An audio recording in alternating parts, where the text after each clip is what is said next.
tania orangnya kok na pun naik kembali. Ya. Inilah Pulau Besi. Inilah. Ya, inilah yang seperti inilah. Jadi kita harus punya ini. Kita harus punya.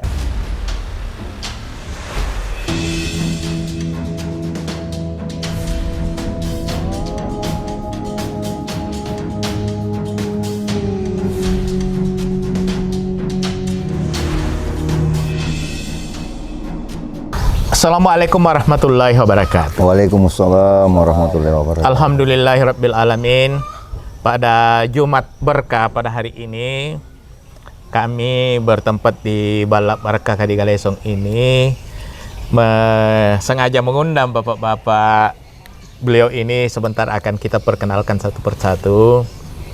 Tidak lain adalah sebagai kesinambungan dari podcast kami yang lalu tentang si Tobo Ilalalipa atau si Gajang Ilalalipa dalam bahasa Bugis ya.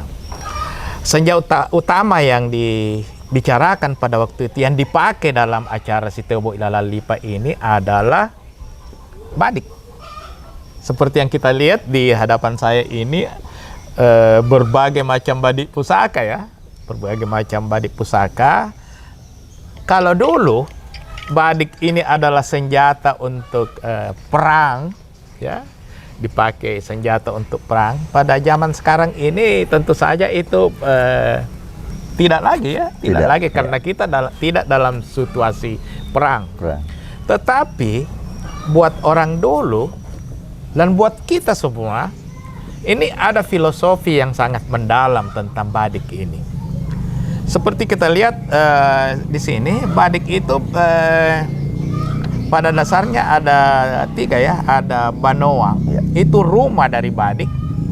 Itu yang saya tahu. Kalau di tengah ini apa namanya?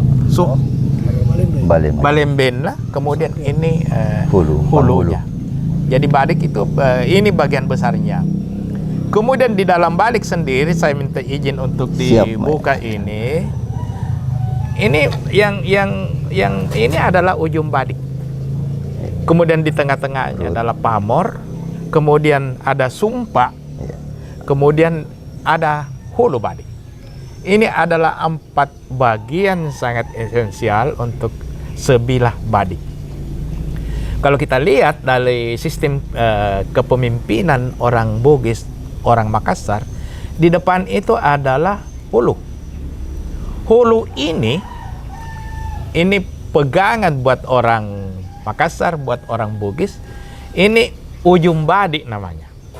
Ini adalah ujung untuk menaklukkan atau untuk menguasai satu daerah. Ini salah satu ujung. Ini adalah ujung badik, ini adalah ujung terakhir dari penyelesaian satu masalah. Yang pertama adalah ujung lidah. Itu kepandaian untuk berdiplomasi. Yang kedua, kalau satu bangsa itu tidak bisa ditaklukkan dengan ujung lidah, biasanya dilakukan dengan ujung kemaluan. Artinya bagaimana memperistrikan anak gadis dari suatu bangsa sehingga menjadi bagian dari bangsa itu, ya. Dan kalau itu semua tidak bisa dilakukan, maka dilakukan dengan ujung badik. Jadi sangat besar sekali peranannya. Itu dalam kepemimpinan. Jadi kepemimpinan ujung. Jadi ujung ini adalah lambang dari pemimpin. Kemudian di tengah-tengah ini adalah pamor badik. Pamor ini adalah orang yang dipimpin, dan orang dipimpin itu harus punya pamor. Pamor adalah ilmu yang dimiliki oleh orang yang dipimpin ini sehingga mampu mengejawantahkan, mampu menerjemahkan dari pikiran-pikiran dari pemimpin ini. Jadi itu harus berpamor. Sementara hulu badik ini adalah walaupun dia ada di belakang tetapi dia yang menentukan kemana arahnya itu.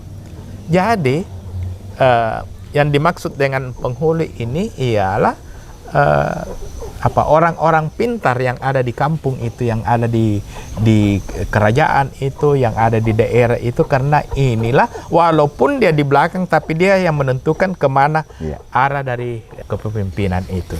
Itu sedikit yang saya tahu tentang filosofi dari Badik. Sekarang ini kita sebagai orang Bugis, orang Makassar itu punya ciri ya. Seorang laki-laki Bugis, seorang laki-laki Makassar itu paling tidak wajib memiliki beberapa hal ya. Salah satunya itu Badik. Mungkin Pak Imran Sahrudin bisa menjelaskan sebagai pengurus TBMC, menjelaskan dulu apa itu TBMC, kemudian apa yang harus dimiliki oleh orang Bugis Makassar untuk bisa disebut sebagai seorang laki-laki. Mungkin beliau yang bisa menjelaskan dulu itu. Silakan Pak Imran. Terima kasih. Assalamualaikum warahmatullahi wabarakatuh. Waalaikumsalam warahmatullahi wabarakatuh. Syukur alhamdulillah kami dan teman-teman dari TBMPC di Bugis Makassar Pulau Besi Club, yang mana ketua kami adalah Bapak Dr. Ahmad Ube Esa yang berdomisili di Jakarta. Kebetulan dengan ayahanda Bapak Prof. Amiduddin Saleh bersahabat dengan beliau. Perantaran inilah insya Allah alhamdulillah kami sangat bersyukur bisa hadir hari ini di rumah Baraka. Baraka. Insya Allah satu saat Pak Dr. Ahmad Ube akan datang ke sini juga untuk berbincang tentang ini. Dan kami selaku pengurus di TBMPC sangat-sangat bersyukur atas undangan ayahanda Bapak Prof. Amiduddin Saleh Kereng Toto. Kami sangat bersyukur bahwa bisa berdekatan dengan beliau dalam rangka bisa memberi sedikit masukan tentang apa arti pusaka tersebut. Selanjutnya saya sampaikan bahwa TBMPC ini sudah berdiri selama 11 tahun. Tahun 2021 kemarin, 24 Desember itu yang ke-11. Mungkin saya akan jelaskan, saya permohonan maaf sebelumnya untuk masalah ini kami sangat terbatas pengetahuannya. Kami tidak terlalu ahli dalam bidang ini, tapi kami mencoba untuk memberi arti sedikit bahwa ada pepatah atau tuturan orang-orang kita terdahulu dari nenek moyang kita Kereng, bahwa tania urane kodena pun naik kawali.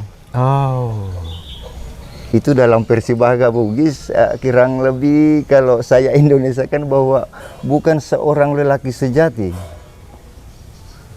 kalau ia tidak memiliki badik di pinggangnya. Dalam tanda petik ya Pak ya, dalam tanda petik. Saya dapat badik dari beliau. Masya Allah, terima kasih banyak.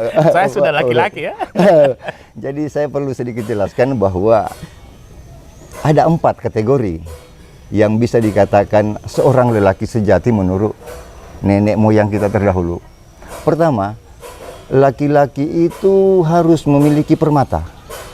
Permata merupakan simbol sebuah cahaya. Simbol sebuah cahaya yang dimana di dalam cahaya itu melambangkan sebuah kecerdasan seseorang. Termasuk Bapak ayahanda kami, Bapak Prof, itu adalah sebuah kecerdasan yang sangat luar biasa sampai mendapat titel sebagai profesor. Kedua, kecerdasan yang ke dalam, yaitu kecerdasan tentang spiritual, tentang keagamaan, itu yang dikehendaki sebagai simbol permata tadi. Kenapa demikian? Bisa kita merujuk kembali kepada tuntunan kita seorang Nabi Muhammad SAW, bahwa beliau memang sangat mencintai permata. Di dalam kelingking kirinya itu beliau selalu memakai cincin yang terbuat dari perak dan berpermata. Berpermata yang namanya Habasyah. Habasyah ya. Habasyah ini kurang lebih warnanya hitam kemerah-merahan, Pak Prof. Yang didapatkan kalau tidak salah antara Yaman dengan Afrika. Jadi permata ini adalah simbol yang pertama. Jadi orang tua kami terdahulu ternyata jauh lebih pintar. Dan ternyata dia mengambil sisi dari agama sebagai spiritual dari Rasulullah. Yang kedua, orang Bugis mengatakan kategori kedua adalah olok-kolok. Olok-kolok itu dalam artian bahasa Indonesia ya binatang peliharaan. Ya. Binatang peliharaan. Binatang peliharaan ini simbolnya adalah sebuah kebajikan. Kebajikan. Di mana dari kebajikan itu kita bisa bergaul, bersilaturahim satu dengan yang lainnya. Bisa juga diartikan sebagai, karena itu kan bisa kerbau, kalau Betul, bisa kerbau, betul, bisa betul, kuda. Pak Bro. Ya. Kuda ini kan bisa kendaraan. Iya, betul. Jadi kalau sekarang itu ditanya apa kendaraannya? Sepeda motor kah atau mobil? Iya, iya. Barangkali bisa diperluas seperti ini karena ini betul, kan dinamis. betul, Ya, lanjut betul, Pak. betul, Pak Prof. Alhamdulillah tidak terlepas lagi bahwa ternyata Rasulullah punya binatang-binatang kesayangan di masanya. Sehingga orang tua kita mengambil pedoman seperti itu. Kenapa? Rasulullah sangat mencintai seekor kucing yang namanya Muesa. Beliau punya kuda yang namanya Al-Mustajas. Beliau punya unta yang namanya Al-Adaba. Bahwa seorang Rasul yang memang diambil sebagai contoh untuk kita saat ini. Mudah-mudahan di zaman seperti milenial sekarang ini, budaya-budaya seperti ini masih kita pegang. Kategori yang ketiga, bahwa seorang lelaki sejati itu harus memiliki yang namanya polo besi. Polo besi. Sebagian teman-teman dari komunitas-komunitas lain mengatakan parewa besi, ada yang mengatakan parewa besi. Kalau kami di TBMPC mengartikan bahwa polo besi. Polo besi. Kalau di Indonesia kan lebih ilmiahnya mungkin yang namanya besi mulia. Itu disimbolkan sebagai ketetapan bertindak, bahwa seorang lelaki sejati harus punya keberanian, dalam tanda petik berani mengambil resiko, dalam tanda petik berani mengambil keputusan. Iya, dan harus tegas di dalam pengambilan keputusan itu. Ini pun Rasulullah tetap mencerminkan kategori ketiga ini. Kalau tidak salah di antara koleksi-koleksi yang ada di Istanbul, Turki sekarang, Pak Prof, Rasulullah itu punya pedang ada 9 apa 10 ya, kurang lebihnya seperti itu. Oh, punya besi ya? Punya besi. Jadi Rasulullah pedang yang terkenal itu adalah pedang Zulfikar. Pedang yang bermata dua. Yang terakhir kalau tidak salah diamanahkan kepada Sayyidina Utsman. Utsman kalau tidak salah apa Umar ya. Sehingga pedang Zulfikar ini dikatakan bahwa pedang bermata dua, memang matanya seperti dua. Nabi mengatakan bahwa pedang bermata dua ini saya artikan karena seorang Khulafaur Rasyidin ini menikahi dua anak putri Rasulullah Sallallahu Alaihi Wasallam. Ini kategori yang ketiga. Dan disinilah kita sebagai generasi yang ada saat ini, yang ada hubungannya dengan kategori ketiga tadi, bahwa tania orangnya kode na punai kawali. Inilah polo besi. Inilah yang seperti inilah. Jadi kita harus punya ini. Kita harus punya. Jadi hal ini sangat-sangat gimana ya? Seandainya ada pihak-pihak yang bahwa kenapa ini dan kenapa ini. Jadi sekarang saya masuk ke kategori yang keempat, tentang wanita. Wanita itu menyimbolkan sebuah ketenangan. Iya Pak ya, kan sebuah ketenangan dan keteduhan. Bahwa biar bagaimana sebentar kita keluar dari belajar, kemudian setelah mengurus olok-olok tadi binatang peliharaan, dengan besi-besi yang ada yang kita miliki, kita akan kembali ke istri kita karena kelelahan dan lain sebagainya. Itu Rasulullah tetap ada mencontohkan. Jadi empat ya. Empat. Jadi tetap Rasulullah mencontohkan bahwa beliau punya istri itu kalau tidak salah ada yang mengasumsikan 11, 12 sampai 13. Yang kita kenal Siti Khadijah. Satu-satunya perawan yang Rasulullah nikahi adalah Aisyah. Jadi keempat unsur yang tadi, saya ulangi, keempat unsur tadi, bahwa laki-laki sejati itu harus memiliki pertama permata. Mungkin di Raden Tawang bisa memperlihatkan permatanya di kamera. Seperti inilah. Ini adalah simbol. Ini adalah simbol. Yang kedua adalah piaraan atau olok-olok. Yang ketiga adalah polo besi atau besi mulia. Yang keempat adalah wanita. Tetapi di antara empat kategori ini, semua bergantung sepenuhnya kepada were nasengogi Pak Prof. Were itu bilang sare. Ya, itu nasib ya. Ya, itu adalah hidayah dari Tuhan. Kalau kita mendapat hidayah, insya Allah keempat simbol-simbol tadi yang kita kaitkan ke daerah spiritual, yang cerminan kita ada Rasulullah, ada semua tertera di situ. Terima kasih Pak Imran. Sekarang kita sedikit agak fokus mengenai badik ya, karena badik ini adalah senjata asli orang Makassar, orang Bugis. Makassar. Di Sulawesi Selatan ini mungkin Entawan bisa menjelaskan mengenai kategori, ada dari mana saja itu badik di kalangan orang suku Bugis Makassar ini. Seperti yang kita lihat ada 3 macam ini di depan kita. Mungkin bisa dijelaskan bagaimana ini? Mungkin saya bisa sampaikan. Jadi mungkin untuk asal daripada badik ini ada 3 jenis. Bahwa ada beberapa 3 dari kerajaan besar terdahulu ini. Ada misalnya dari Goa, yang badik Makassar. Badik Makassar ya, dari Goa. Yang dari Bugis. Dari Bugis. Ada beberapa juga jenis badik Gecong. Ini dari Luwu. Jadi mungkin untuk dari segi pemakaian masing-masing itu dari badik Makassarnya atau dari Bugisnya, dari Luwunya masing-masing, teman-teman ada yang dari Bugis, kami ada yang dari Makassar, itu bisa memahami masing-masing sedikit apa yang terkandung dalam filosofi tersebut. Oke, begini deh Tawang. Ini di Makassar ciri utamanya itu dibanding dengan Bugis, badik Bugis dan dulu apa ciri utamanya? Ciri utama dari bilanya. Bilanya ya? Iya, dia dari bilanya dengan dia berbentuk perutnya besar. Oh, perutnya besar Iya. dibanding dengan misalnya badik lu ini dan Gecong ya? Iya. Maaf ini. Ini bilanya agak Bilanya karena ini dia agak melurus. Iya. Kalau Luwu, kalau dari Bugis ini dia berperut besar di depan. Ini kecil. agak kecil di belakang ini. Sementara badik Makassar, dia perutnya besar. perutnya besar ya. Kadang istilahnya Pak Prof dikatakan Badik lompo batang. Badik lompo batang karena batangnya agak besar. Itu mengenai 3 ya.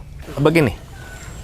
ini kita ini 2 aneh ya. Saya orang Makassar. Sama Tawang ini orang Makassar ya, saya orang Makassar, beliau orang kita mau padukan ini karena badik ini senjatanya orang Makassar, orang Bugis ya. Tadi sudah dijelaskan ada 3 ya, Makassar, Luwu, Bugis. Sekarang kita mau berbincang sedikit tentang pamor ya. Kita mau berbincang tentang pamor. Apa makna dari pamor ini? Seperti yang saya jelaskan tadi bahwa ada ujung, ada pamor, ada pangulu ya. Sekarang Andi Wiwi bisa menjelaskan tentang pamor, yang berapa macam pamor ini, apa makna dari pamor ini? Silakan sambil dipegang ini. Iya, terima kasih Kang. Jadi pamor itu ada beberapa jenis. Jadi ada dibilang kalau dari bahasa Makassar itu berdaun padi, berbatang padi. Leko AC ya. Kalau di Makassar, kalau di Bugis ya biasanya ini tebak jampu. Oh, tebak jampu. Artinya? Tebak jampu itu artinya seperti batang pohon jambu. Coraknya itu karena iya, kulitnya ya, kulit kayunya. Terus kalau di Luwu itu ya itu umumnya itu berbentuk kurisi. Iya. Yang mana kurisi ini seperti ini, kereng tadi. Jadi kurisi itu seperti ini. Jadi dia kalau di Bugis kadiki, jadi ceritanya seperti daun kelapa, pohon kelapa. Pakis banyak, karena kalau masuk jenis kurisi itu banyak. Ada juga namanya tapak kuda. Jadi ada namanya dia berbentuk seperti bintang. Itu punya makna tersendiri semua ya? Punya semua makna tersendiri, karena ceritanya filosofinya ada. Misalnya padi, apa filosofinya? Padi yaitu mungkin ya filosofinya ya itu untuk kesuburan. Kesuburan. Iya, Kareng. Kalau Kemakmuran. kelapa kan itu apa, tumbuhan serbaguna ya. Iya, Jadi serbaguna, Kareng. diharapkan bahwa kalau punya badik itu insya Allah akan memberikan efek serbaguna kepada Insya pemiliknya. Allah, Kareng. Apalagi? Itu. Apalagi ya kalau yang lain ya. Kalau anunya ini yang ada di sekitar ini apa ini? Oh, ini ketandaan, Kareng. Jadi kalau di Badik Luwu ini ada ketandaan namanya apalagi Kuribojo. Apa artinya itu? Dia seperti Pajasiso. Ya, seperti siso, Kareng. Di apa itu? Pajasiso apa kegunaannya itu? Kapan dipakai itu? Digunakan? Jadi ceritanya itu mungkin filosofi, Kareng. Filosofi. Seperti itu, ya. Katanya kalau mau menanam padi ya. Iya, ada juga seperti bahwa dia bisa hidup di darat, bisa juga hidup di air. Oh, itu filosofi. Iya. Luar biasa. Iya. Menarik sekali ya. Jadi badik ini bukan sekadar badik seperti ini, tetapi ada makna yang tersimpan terkandung dalam situ. di Iya, karena dalamnya. Mulai dari pamornya. Ya. Pamornya itu karena pamor itu kan lambang orang berpamor. Kalau kata punya pamor itu adalah lambang kecerdasan ya, bahwa jangan kau macam-macam, dia punya pamor itu. Jadi dia punya itu lambang kualitas seorang lambang manusia, kualitas, itu dilihat dari pamornya. Betul, Kareng. Kemudian ini di sini ini lambang apa ya, itu punya makna tersendiri. Punya makna tersendiri, Kareng. Luar biasa ya. Di samping 3 macam ini, Badik Makassar, Badik Bugis, Badik Luwu itu kan yang terkenal, walaupun itu punya variasi. Jadi begini, khusus untuk kalangan Makassar ini, itu dari dulu itu sejak anak-anak sampai besar seperti ini, saya itu penasaran, mau ingin tahu itu, karena di Makassar ini yang tak sangat terkenal itu adalah badik Taeng.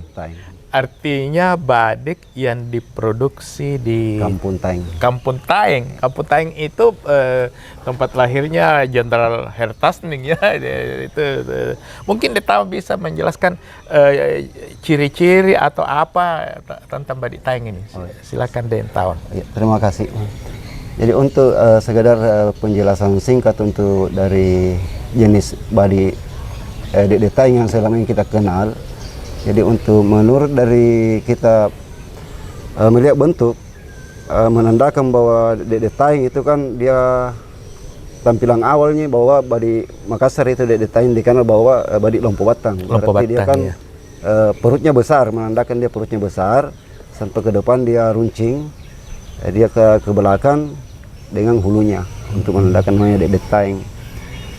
Jadi untuk Taeng wilayah untuk Badik Makassar, jadi Badik Makassar itu kita tidak mengacu pada Taeng saja. Ada di tempat lain juga. Tempat lain, bahwa Badik Makassar itu setiap nanti kita melihat bahwa ini badik Lompo Batang jenis Taeng itu masih ada di Makassar, itu bukan hanya di sekedar Kampung Taeng. Bukan hanya di Kampung Taeng saja, tapi. Jadi Badik Makassar itu ada beberapa jenis, ada namanya Taeng. Dede Panciro, dia tungkulan dari Campagaya. Oh, Campagaya. Jadi, kalau ini kita berbicara tentang dulu, ada Dede Campaga, ada Panjarungang, ada Kampung Batu, ada namanya Dede Cindako. Tapi semua itu berperut besar. Lompo Batang asing. Iya. Jadi di Makassar itu yang mempunyai, kalau orang berbicara tentang Badik Makassar, bahwa Dede Taeng itu Badik Makassar bukan cuma satu saja. Oh, bukan saja. Bukan lahirnya di Taeng. Kalau dia sebut bahwa Dede Taeng, berarti dia ditempa di Kampung Taeng. Ada namanya Badik Makassar ditempa di Campagaya. Ada juga namanya Dede Campagaya. Ada juga di Kampung Panjarungang di wilayah Takalar, namanya juga Badik Makassar Panjarungan. Oh, Panjarungan. Itu jenis Makassar. Luar biasa ya. Begitu. Iya. Oke. Apalagi? Jadi mungkin mengenai masalah pamor-pamornya sedikit, ya, saya bisa serahkan saya punya kakanda saya yang bisa menambahkan beliau untuk menjelaskan pamornya sedikit banyaknya tentang masalah pamor ke beliau. Ya.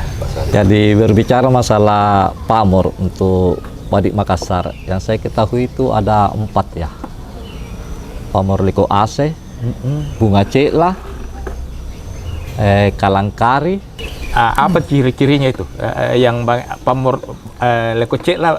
Bunga cekla itu dia kayak kristal putih, merendakan seperti bunga garam. Seperti ini Pak Prof. Iya. Warnanya ini katakan bunga cekla. Ini bunga cekla, artinya mengkilat-kilat seperti bunga garam Iya, ya. bunga garam, Itu kristal, itu ya. kalau garam mulai mengkristal itu ada seperti mengkilat ya keluar. Ini bunga cekla yang Kalangkari. kalangkari artinya apa? Kalangkari itu kalau di Bugis biasa orang bilang tebak jampu atau datuk-datuk. Jadi dia itu modelnya tidak beraturan. Iya, Iya itu kayak saya seperti tahu. ini. Nah, Di samping Jadi dia dia punya motif bulat-bulatan. ini dia tidak beratur, dia kayak terhambur.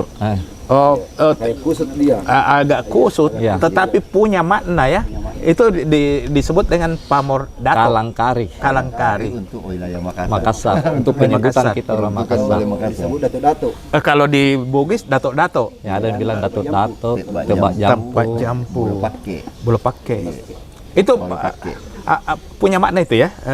Ya punya makna. Apa maknanya? Kalau kalangkari itu biasa kan yang pegang dulu itu istilahnya kalang-kalangan tertentu. Kalau sama dengan bunga cekla ya? Bunga cekla. Bunga cekla ya, yaitu kalangan tertentu saja yang bisa pakai ya. Terus pamor Liko Ase. Leko AC. Seperti tadi yang dijelaskan Lengko de Tawa bahwa dia itu modelnya cuma memanja saja, mengunjur garis lurus, Itu terutama dipakai oleh golongan tani ya. golongan tani. Karena apa tuh Leko AC artinya AC itu kan padi. Artinya yang bergerak di bidang tanam-tanaman memakai itu. Dan sedikit saya tambahkan yang kemarin saya sempat dapat bahwa Badik Makassar itu sebenarnya rancang bangunnya itu seperti kita manusia. Jadi dia punya pangulu itu yang identik dengan rukuk kadaro. Kadaro itu kan batok berarti kepala. Iya. Terus turun ke belakang itu karuk-karuk atau leher. Ya, Terus batang, batang ya. perut, ke ujung itu mata atau ujung, dan dia dilengkapi dengan sarung, balak banua. Ya, balak lah ini, banua ya. Banuan. Mungkin demikian. Jadi begini, ini saya sebagai selaku sarjana hukum ya, memandang badik itu jangan dipandang sebagai senjata pemusnah ya, senjata pembunuh. Tetapi badik sebagai pusaka yang tajam. Justru badik itu mencegah supaya kita tidak melakukan satu perbuatan yang melawan hukum. Tidak boleh itu. Justru karena kita punya badik, maka kita tidak boleh main hakim sendiri dengan badik itu. Yang kedua ialah, itu guru besar saya, Profesor Zainal, dia katakan bahwa badik itu adalah Pallawa Tailaco. Ini mohon maaf ini para pendengar. Artinya kalau seseorang itu memakai badik, maka dia akan percaya diri mengambil suatu keputusan, melakukan suatu perbuatan positif tentunya, dan tidak dipandang enteng oleh orang lain. Ya, Pallawa Tailaco ya, artinya jangan berbuat tidak baik kepada orang itu. Ya. Sebaliknya orang-orang juga itu memakai badik itu karena dia tahu bahwa orang itu memakai badik, maka orang lain itu menganggap bahwa badik ini sebetulnya Pallawa Papalibo dalam bahasa Makassar ya. Pallawa Papalibo artinya mencegah supaya orang itu tidak memaki ya, tidak berbahasa kotor. Itu Papalibo itu bahasa kotor sebetulnya. Jadi dicegah itu jangan. Kalau orang punya pusaka tidak boleh bicara sembarangan. Ya. Itu namanya Pallawa Papalibo. Papalibo. Artinya menahan orang itu supaya tidak bermulut kasar atau berkata-kata kotor. Papalibo itu kata-kata kotor ya. Artinya jangan. kita dididik punya benda pusaka itu supaya tidak ngomong seenaknya, tidak boleh berbuat seenaknya, tidak boleh berbuat melawan hukum karena kita punya barang pusaka. Seperti itu ya. Kemudian ada pamor yang belum dijelaskan secara baik tadi, ialah malela, pamor malela. Malela artinya besi ya? Ya. Ya, mungkin bisa dijelaskan. Jadi besi malela itu ya banyak istilahnya orang. Ada yang bilang pamor tunggal, Pamor tunggal, baja tunggal. baja tunggal ya? Jadi tidak ada campurannya. Kalau yang ini kan dicampur ini. Iya. Ada perak. Iya, ada beberapa unsur yang masuk. Kalau malela itu ada yang bilang baja tunggal atau high carbon. Karena high carbon itu racunnya tinggi. Makanya orang biasanya bikin badik dari bahan itu. Jenis bahan. Iya, jenis bahan. Oh, Ya. malela jenis bahannya. Si warnanya hitam. Warnanya hitam Beracun. dan sangat beracun, itu disebut malela. Jadi satu macam saja, tidak banyak variasinya, tapi justru berbahaya karena bisa mematikan ya. Ya, dan rata-rata memang baik itu penjahat seperti perampok, Iya. yang dia takuti cuma ini. Oh, badi. Pamor malela. Pamor malela ya. Sebenarnya bukan pamor, apa namanya? Basi malela. Basi malela. Bukan pamor ya, basi malela. Jenis besi. Yang biasa bilang kareng besi sebatang. Besi sebatang ya. Jadi tanpa unsur campuran dari beberapa yang ditempah, menjadi besi malela. Seperti itu kan. Jadi begini masalah pusaka dengan tadi saya tambahkan dari penjelasan dari Pak Imran tadi bahwa memang ada perbedaan antara senjata tajam dengan yang tergolong sebagai pusaka. Jadi pusaka itu kita bisa maknai bahwa itu sebagai warisan yang memang kodrat awalnya memang sebagai senjata pertahanan. Tetapi itu perbedaan dengan senjata tajam dengan pusaka karena dalam hal ini kami di TBMPC mengatakan bahwa polo besi karena ada perlakuan khusus kepada badi pusaka ini. Beda dengan mungkin senjata tajam yang seperti alat perkebunan, parang atau apa, mungkin kurang perhatian khusus setelah dipakai mungkin langsung disimpan. Kalau pusaka itu biasanya ya itu kita cuci atau dalam halnya biasa tompang. Jadi ada memang perbedaan ini. Terus dari segi penempahan juga tidak asal ditempah. Jadi mungkin ada harapan yang kita panreknya dalam hal ini panrek kalau dalam kita Bugis Makassar ada harapan yang dituangkan dalam pada saat penempahan itu. Jadi seperti misalnya saya ada pesan ya, misalnya saya pesan harapan saya. Ada harapan saya tolong dibuatkan saya ke Pak Andre ya atau Pak Dede. Tolong saya dibuatkan badik karena saya punya hajat misalnya mau memberikan hadiah kepada siapa, tolong dibuat karena misalnya yang saya akan berikan ini adalah Ketua Mahkamah Agung misalnya. Sehingga pada saat beliau membuat keputusan itu keputusannya betul-betul bisa sesuai dengan jabatannya sebagai Hakim Agung. Atau tolong saya dibuatkan ini Bapak Mendagri ini tolong dibuatkan supaya dalam melaksanakan tugas-tugasnya sebagai Menteri Dalam Negeri ini bisa melaksanakan secara baik ya. Iya betul, Kareng. Begitu ya. Begitu, itu Kareng. dipesan kepada ada harapan yang dipesankan kepada Pak Dede atau Pandre, tolong dibuatkan seperti itu. Dan Pandre itu membuat seperti itu ya. Membuat seperti itu, Kareng. Jadi dulu itu ada memang Pandre, ada Pandritanya, Kareng. Oh, ada Pandrita. Ada Pandritanya. Pandrita itu Pandre Ita artinya apa tuh? Penglihatannya itu jauh ya, melebihi dari penglihatan kita orang awam. Betul, Kareng. Itu namanya Pandrita ya. Kareng. Di zaman dulu. Jadi seperti itu.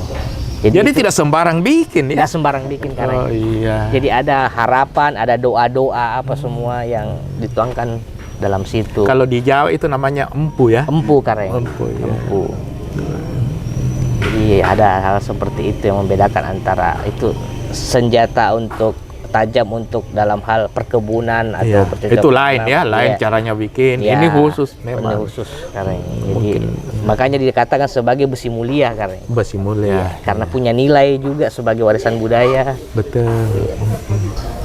Ada sebuah pesan untuk saya kepada adik milenial saat ini yang sekiranya ada nilai-nilai seni di dalam dirinya untuk menginginkan atau mengoleksi barang seperti ini, silahkan bisa menghubungi kami. Kebetulan kami tergabung di sebuah komunitas yang ada di Makassar saat ini, cuma pusatnya berkedudukan di Jakarta, yaitu TBMPC, The Bugis Makassar Polo Besi Club.